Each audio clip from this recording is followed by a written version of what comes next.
8절로 15절 말씀을 통해서 철학과 헛된 속임수라는 제목으로 은혜를 나누겠습니다.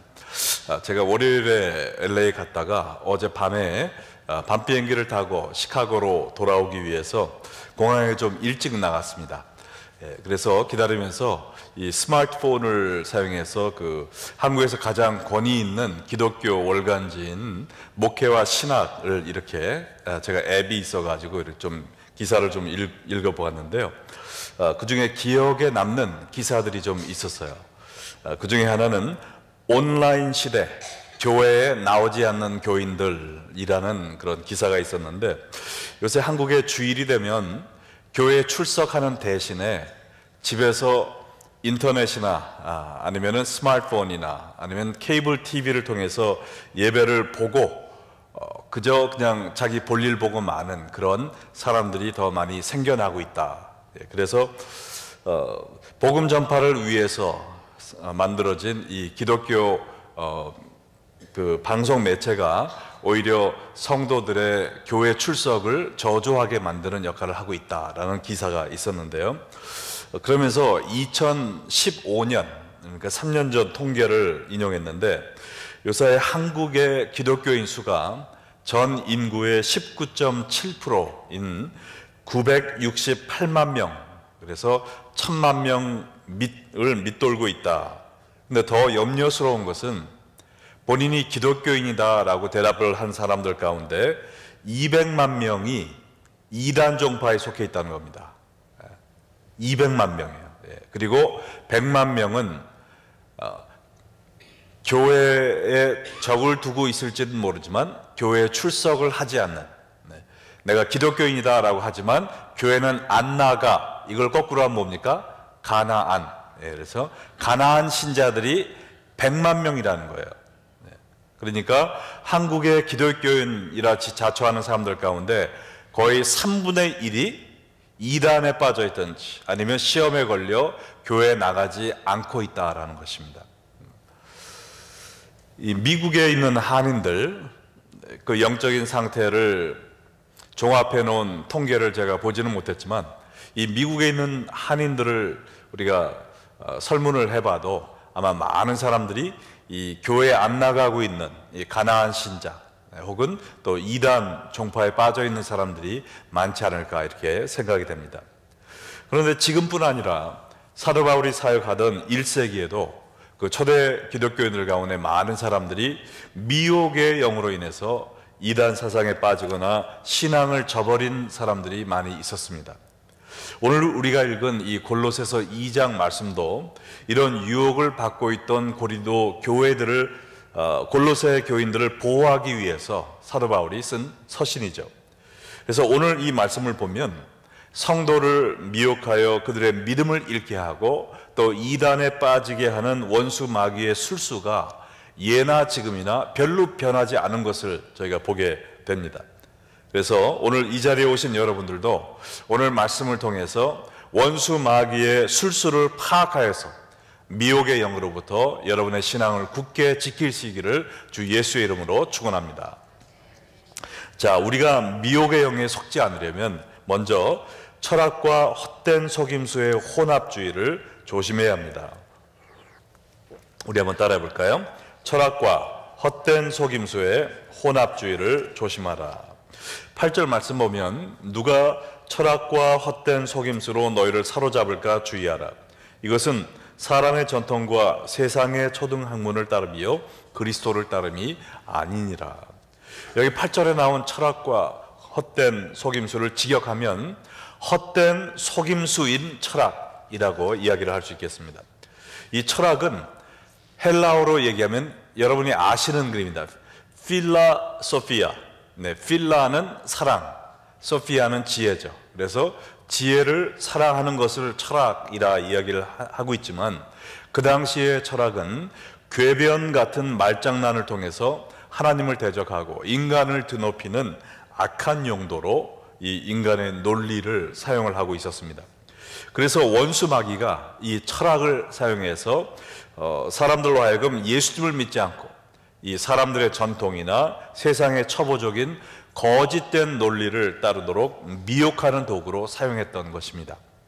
예를 들면 그 당시 유행했던 영지주의는 영은 선한 것이고 이 육은 악한 것이다 라는 이 이원론적인 철학을 갖고, 그러면 거룩하신 하나님이 이 추악한 인간의 몸으로 이 땅에 오셨다는 것은 말이 안 된다. 그래서 이 나사렛 예수는 하나님의 아들이 아니다라는 그러한 궤변을 늘어놓았던 것입니다.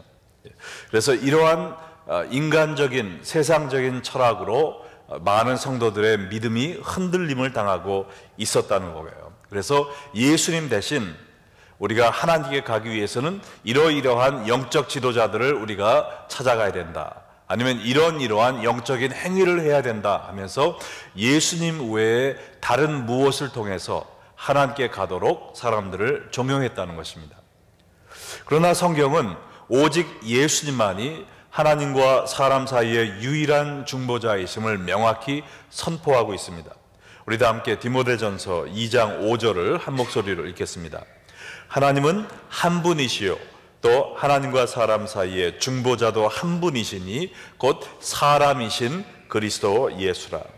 오직 예수님만이 하나님과 우리 사이를 이어줄 수 있는 유일한 중보자이십니다. 오늘날도 예수님을 의지하기보다는 저기 무슨 신령하다는 어떤 사람이 있는데 한번 쫓아가 보자, 어디 뭐 많은 기적이 일어나고 있다는 영적 단체가 있다는데 한번 쫓아가 보자, 그러다가는 미혹의 영에 빠져버릴 수가 있다는 것입니다. 우리는 예수님 한 분만으로 충분합니다. 그리고 예수님만이 우리를 하나님께로 인도하는 분이심을 믿으시기 바랍니다. 그 당시 이 골로새라는 도시는 무역이 활발하게 벌어지고 있는 큰 길가에 위치하고 있어서 새로운 철학과 사상들이 쉴 새 없이 들어오고 있었습니다. 그래서 영적으로도 새로운 교리들이 성도들을 혼동시키며 예수님 한 분만으로 만족하지 못하고 또 다른 무엇인가를 찾게 만들고 있었다는 겁니다. 그러나 하나님은 사도 바울을 통해 예수님 한 분만으로 충분하고 또 예수님 외에는 다른 중보자가 없음을 가르쳐 주고 있어요. 골로새서 2장 9절 10절 말씀을 보시면 그 안에는 신성의 모든 충만이 육체로 거하시고 너희도 그 안에서 충만하여졌으니 그는 모든 통치자와 권세의 머리시라. 그 안에, 즉 사람으로 오신 예수님 안에 하나님의 모든 신성이 충만하게 거하셨다. 그래서 우리가 그 예수님 안에 거할 때 하나님의 영이 우리도 충만히 채우신다라는 것입니다. 뭐냐면 예수님이 교회의 머리이실 뿐만 아니라 이 세상의 모든 통치권과 권세를 가지신 온 우주의 머리 되시기 때문입니다. 할렐루야. 자, 우리가 미혹의 영에 빠지지 않기 위해서는 무엇보다 하나님의 모든 신성이 충만히 거하시는 예수님이 우리에게 필요한 모든 것이 되심을 의심하지 말아야 됩니다. 예수님 외에 또 다른 무엇인가를 찾아 헤맬 때 우리가 시험에 빠지게 된다는 거예요. 우리가 예수님 한 분으로 만족하는 신앙을 가질 때 우리도 미혹되지 않을 뿐더러 또한 하나님께도 기쁨을 드리는 복된 신앙생활을 할 수 있게 되는 것입니다. 어제 제가 LA 공항에 나오는데 제 아내가 이제 며칠 더 있다 오기 때문에 제 아내가 운전을 하고 또 저희 장모님이 또 이제 끝나고 아내랑 같이 가려고 이렇게 저하고 이렇게 셋이 차를 타고 공항에 나오는데 저희 장모님이 뒤에 앉아 계시면서 똑같은 얘기를 한두 번이 아니라 5번을 하시는 거예요. 네. 그래서 무슨 얘기냐? 제 딸에 대한 얘기입니다. 제 딸 생일이 얼마 전에 지났는데 저희 장모님이 전화하셔가지고 크리스틴데 한국 이름은 아주 토속적인 평화입니다. 평화. 우리 아버지가 지어주셨는데, 평화야, 너 이번 생일에 할머니가 무슨 선물 사줄까? 그랬더니 제 딸이 할머니, 저한테 아무 선물도 해주실 필요가 없어요. 왜냐면 할머니가 저에게는 가장 스페셜한 선물이시기 때문에 그렇습니다. 이 얘기를 한 거예요. 얘가 원래 이걸 좀 잘하거든요. 근데 이 할머니가 그 얘기를 듣고 완전히 뿅 한 거예요. 와, 무슨 이 세상에 좋은 선물 다 사주는 거 필요 없고 할머니가 자기의 가장 좋은 선물이라니 너무나 기뻐가지고 그냥 교회 가서도 계속 그 얘기만 자랑하는 겁니다. 그러니까 사람들이 이제 신물이 나가지고 제발 그 얘기 좀 그만하라고. 20불 내고도 안 된다. 이제는 그 얘기 한 번 더 하려면 50불 내고 자랑하든지 아니면 그만해라 할 정도로 아빠 엄마인 저희가 듣기에도 5번 들으니까 아주 그만하시지 이렇게 생각이 들 정도로. 그러나 그 장모님은 그 말이 너무나 기뻤던 거예요. 내 손녀가 나를 그렇게 귀하게 생각하는구나. 나만 있으면 다른 거 하나도 필요 없다라고 얘기하는 그 고백에 할머니가 정말 기분이 띵호화된 것입니다. 이것처럼 우리도 예수님이 우리에게 주실 수 있는 하나님 평안을 주세요, 더 좋은 잡 주세요, 우리 가정에 뭐뭐 주세요, 이것들도 필요하지만 그러나 하나님 앞에 더 지혜로운 자는요, 예수님 한 분만으로 만족합니다. 왜냐하면 예수님이 또 하나님께서 모든 축복의 근원이시고 내 필요를 다 아시는 하나님이시기 때문에 저는 하나님 한 분만으로, 예수님 한 분만으로 만족하고 내게 있는 모든 것이 다 잃게 된다 할지라도 주님 한 분만으로 저는 감사하고 찬양하겠습니다. 이러한 참된 고백을 할 때 하나님께서 여러분을 통해서 많은 영광 받으실 줄로 믿습니다. 네, 여러분은 정말 이 시간 예수님 한 분만으로 만족하십니까? 네, 아멘. 네. 아니면 예수님도 좋지만 예수님 외에 내가 그래도 이것도 필요하고 저것도 필요하고 이런 경험도 하고 싶고 저런 경험도 하고 싶고, 네, 예수님 안에 이 세상의 모든 것이 다 들어있음을 믿으시기 바랍니다. 네. 자, 그래서 우리가 철학과 헛된 속임수를 쫓아가는 것이 아니라 예수님 한 분만으로 만족할 때 미혹의 영에게 걸려 넘어지지 않을 것입니다. 자, 두 번째로 우리가 미혹의 영에 빠지지 않기 위해서는 외식적인 율법주의를 조심해야 됩니다. 하나님께서 아브라함과 그의 자손들에게 주신 할례 예식은 육체의 일부인 양피를 베어내는 행위를 통해서 이스라엘 백성이 이 세상과 성별된 하나님의 선민임을 나타내는 표징이었습니다.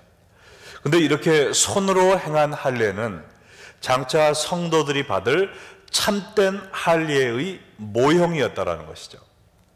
그 손으로 하는 할례가 중요한 것이 아니라 장차 예수님을 믿음으로 말미암아 우리의 삶 속에 죄의 삶, 나의 옛사람을 잘라내버리고 오직 하나님의 백성으로 주님의 뜻을 따라 살겠다는 것을 헌신하는 표징이라는 거예요.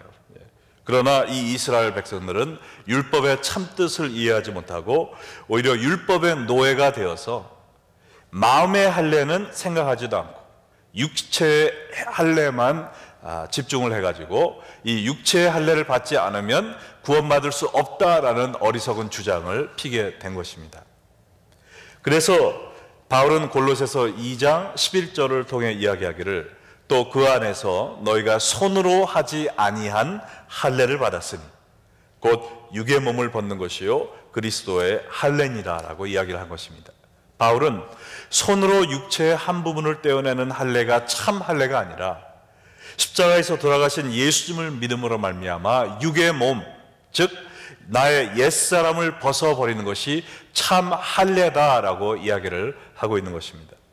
이 마음의 할례는 신약에 새로 생긴 법칙이 아니고요, 원래 이미 모세오경에 기록된 말씀이었습니다. 우리 다 함께 신명기 10장 16절 말씀을 읽겠습니다. 그러므로 너희는 마음의 할례를 행하고 다시는 목을 곧게 하지 말라. 이스라엘 백성이 가나안 땅에 들어가기도 전에 이 모세가 느보산에서 가나안을 바라보면서 마지막 한 말씀이 신명기잖아요. 그때 하나님은 이미 이 마음의 할례를 이야기하셨다는 것이죠.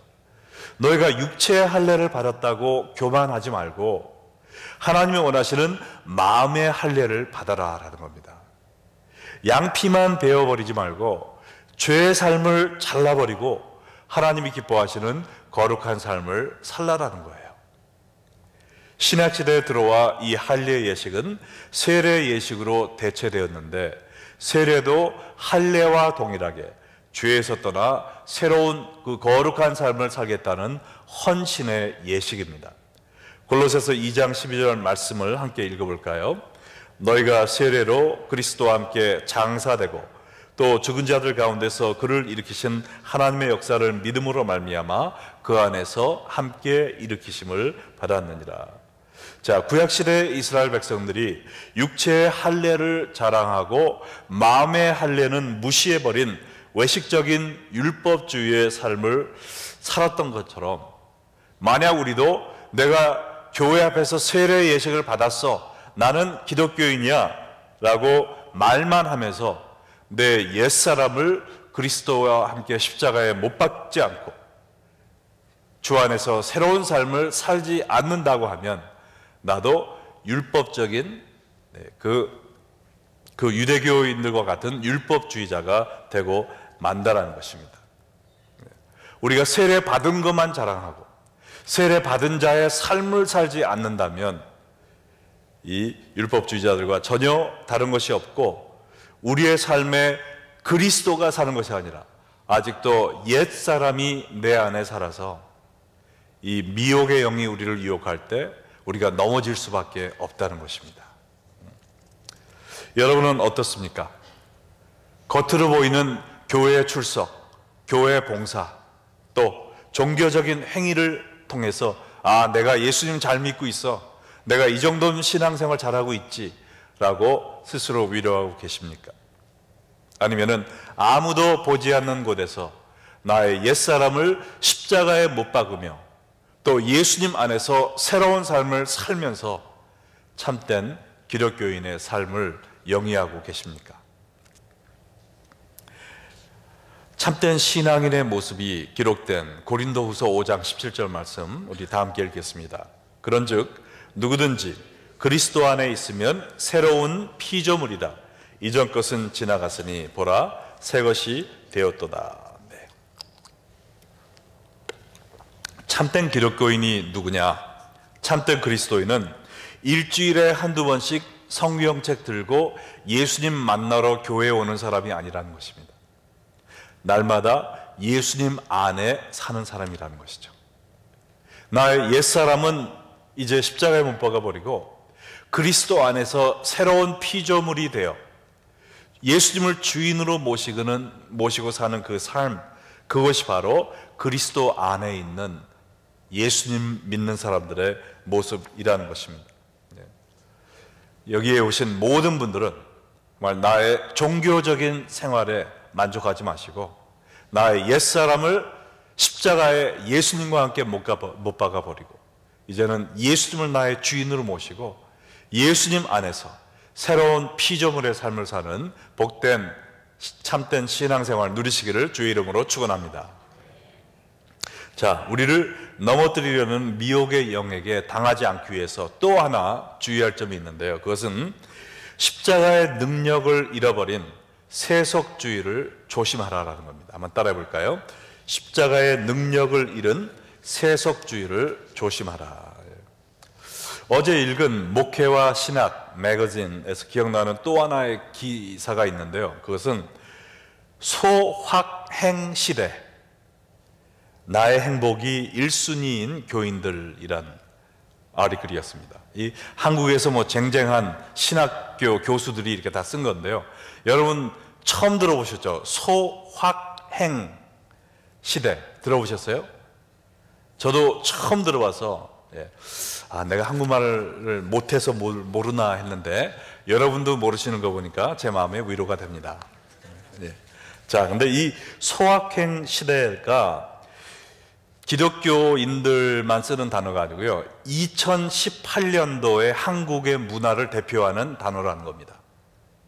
2018년 한국을 대표하는 키워드가 소확행. 뭐냐? 작을 소, 확실할 확, 확실할 확이 있나요? 그리고 행복할 때 그 행, 작지만 확실한 행복을 위해 산다는 겁니다. 비록 남들처럼 세계 일주 여행을 하지는 못한다 할지라도 날마다 나에게 기쁨을 주는 조그만 일들을 찾아서 내가 즐기며 산다는 거예요. 어떻게 들으면 그럴싸하지만 이것을 우리가 적나라하게 이야기한다면 이것은 한마디로 쾌락주의며 세속주의인 거죠. 내가 작지만 하나님의 뜻을 확실히 순종하는 소확순 시대가 되어야 되는데, 작더라도 내 행복을 확실히 챙기는 소확행 시대가 되어서 남들이 뭐를 원하든지 사회적인 책임, 하나님의 뜻 상관없이 나의 기쁨과 쾌락과 만족을 위해 내가 할 것만 챙기며 산다는 것입니다. 이것은 한국뿐 아니라 미국에 사는 우리에게도 똑같이 적용되는 사실입니다. 많은 기독교인들이 무엇이 하나님의 뜻일까를 찾기 전에 무엇이 나에게 더 큰 이익과 만족을 줄 것인가를 생각하며 살다 보니까 죄의 유혹이 들어올 때 되스럽게 여기지 않는 거예요. 하나님이 가슴 아파하시든지 말든지 나만 이걸 통해 쾌락과 만족을 느낄 수 있으면 된다는 겁니다. 그러니까 별 생각 없이 그냥 확 물어버리는 거예요. 그러다가 어떻게 됩니까? 다시금 죄의 노예로 전락하게 되는 겁니다. 하나님께서 자기의 목숨보다 더 사랑하시는 예수 그리스도의 생명을 우리를 위해 십자가에 내어놓으심으로 우리를 죄에서 해방시켜 주셨어요. 그런데 우리는 하나님의 은혜를 망각하고 하나님의 기쁨이 되기 위해 살기보다는 나의 기쁨을 쫓아다니는 삶을 살다가 죄의 유혹을 덥석덥석 그 마귀의 미끼를 물어서 다시금 죄의 포로로, 노예로 갇힌 바 된 그 모습을 보면서 하나님이 얼마나 통탄하시겠습니까? 골로새서 2장 13절 말씀을 보시기 바랍니다. 또 범죄와 육체의 무할례로 죽었던 너희를 하나님이 그와 함께 살리시고 우리의 모든 죄를 사하시고, 죄로 인해 완전히 죽었던 우리였습니다. 그러나 우리를 살리기 위해 하나님은 예수님을 십자가에서 죽이셨어요. 그리고 그의 권능으로 예수 그리스도를 다시 살리실 때 우리도 다시 살리시고 또한 우리의 모든 죄를 사해 주셨다 그랬습니다.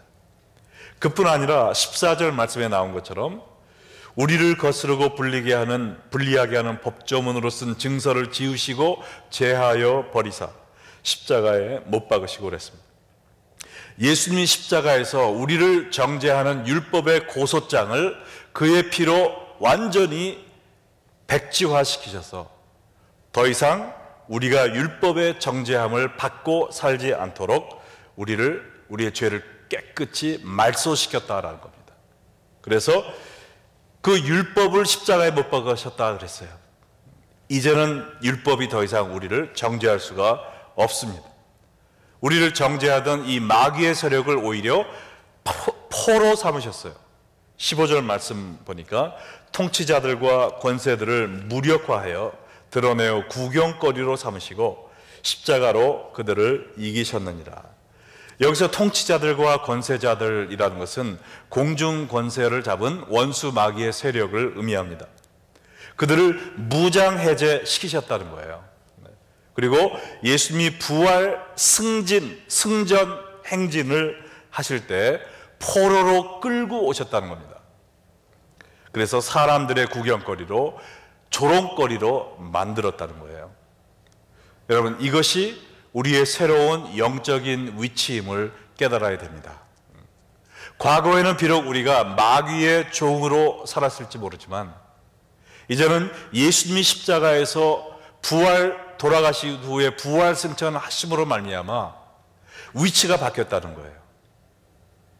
예수님이 승리자가 되셨고 사탄 마귀는 이제는 포로자가 되었습니다.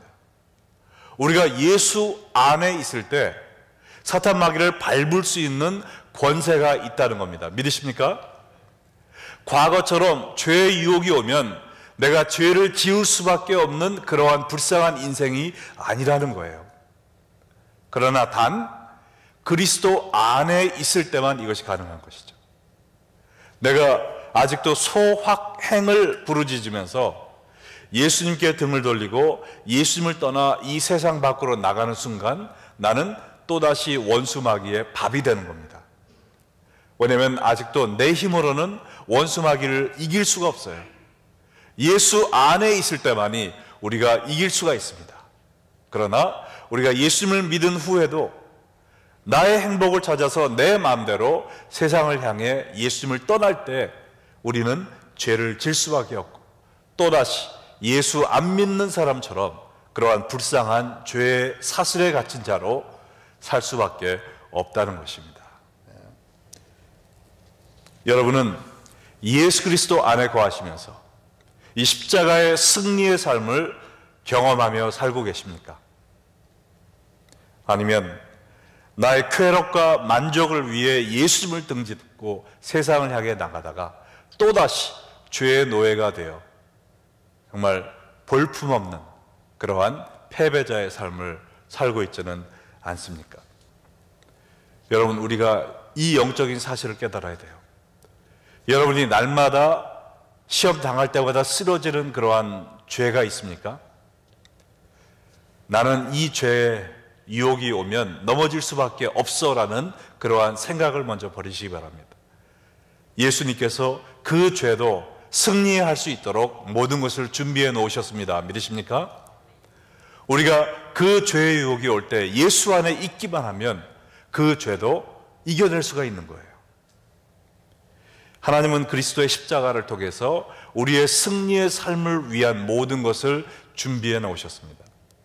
마지막으로 베드로후서 1장 2절로 4절 말씀을 보시기 바랍니다. 하나님과 우리 주 예수를 알므로 은혜와 평강이 너희에게 더욱 많을지어다. 그의 신기한 능력으로 생명과 경건에 속한 모든 것을 우리에게 주셨으니 이는 자기 영광과 덕으로서 우리를 부르신 이를 알므로 말미암음이니라. 이로써 그 보배롭고 지극히 큰 약속을 우리에게 주사 이 약속으로 말미암아 너희가 정욕 때문에 세상에서 썩어질 것을 피하여 신성한 성품에 참여하는 자가 되게 하려 하셨느니라. 여기 보세요.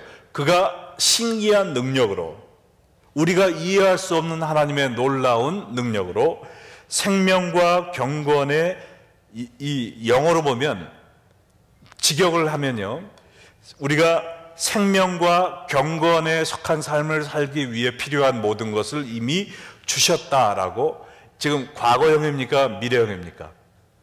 과거형이에요. 이미 다 주신 거예요.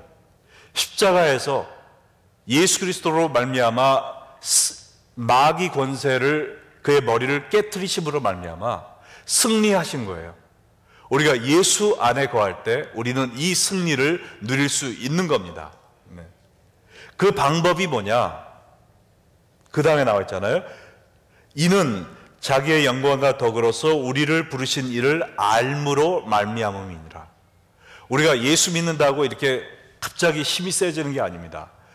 예수 그리스도를 더욱더 깊이 알므로, 또 하나님과 깊은 교제를 나눔으로 인해서 우리가 주 안에 들어가고 주님의 능력이 우리를 덮으실 때 사탄 마귀가 우리를 만지지도 못한다는 거예요. 2절에도 이렇게 나와 있잖아요. 하나님과 우리 주 예수를 알므로. 이거는 지식적인 알미 아니라 깊은 교제, 삶의 교제, 동행을 의미하는 거죠. 그러므로 말미암아 우리가 참된 은혜와 평강을 누리고 또한 이러한 생명과 경건의 삶을 살기 위해 필요한 모든 것을 우리가 경험할 수 있다는 것입니다. 그래서 그 결과가 뭐예요? 이 정욕 때문에 세상에서 썩어질 이 죄의 사슬에 묶여 사는 삶을 이제는 청산하고 신성한 성품, 하나님의 성품에 참여할 수 있는 거룩한 승리자의 삶을 살게 해 주시겠다는 것입니다. 다시 말해서 예수님을 닮아가는 참된 제자가 되게 해 주시겠다는 것이죠. 네. 여러분, 이것이 하나님께서 십자가에서 이미 이루어 놓으신 일입니다. 우리가 예수님과 깊은 교제를 통해서 하나님과 날마다 말씀 안에서 예배를 통해서 기도를 통해서 교제하며 살 때 이 승리의 삶, 경건의 삶을 맛볼 수 있다는 것입니다. 네. 내가 이 세상에 살 때는 할 수 없지 이렇게 짓밟히고 깨지라 살다가 천국 가면 해방되겠지. 그게 아니라는 거예요. 우리가 예수 안에 있으면 승리의 삶을 경험할 수 있습니다. 소확행이 아니라 소확순, 하나님의 말씀을 순종하는, 주 안에 거하는 그러한 삶을 살 때 우리가 이런 기쁨을 맛볼 수 있다는 거예요. 그래서 철학과 헛된 속임수의 혼합주의를 따라가는 것이 아니라 오직 예수님 한 분으로 만족하나이다 라는 고백을 하시기 바랍니다. 또한 외식적인 율법주의로 나의 밖에 보이는 신앙생활, 종교생활을 통해 내가 만족을 얻는 것이 아니라 참된 마음의 할례를 통해서 내 옛사람을 예수님과 함께 못 받고 예수 안에서 새로운 삶을 사시는 여러분 되시기를 바랍니다. 그리고 십자가의 능력을 잃은 세속주의의 물결에 떠내려 가는 것이 아니라 십자가에서 예수님이 이뤄놓으신 그 승리를 내가 예수님을 깊이 알고 하나님을 깊이 아는 그러한 삶으로 말미암아 주 안에서 승리하며 사는 여러분 되시기를 주의 이름으로 축원합니다. 다 함께 기도하시겠습니다.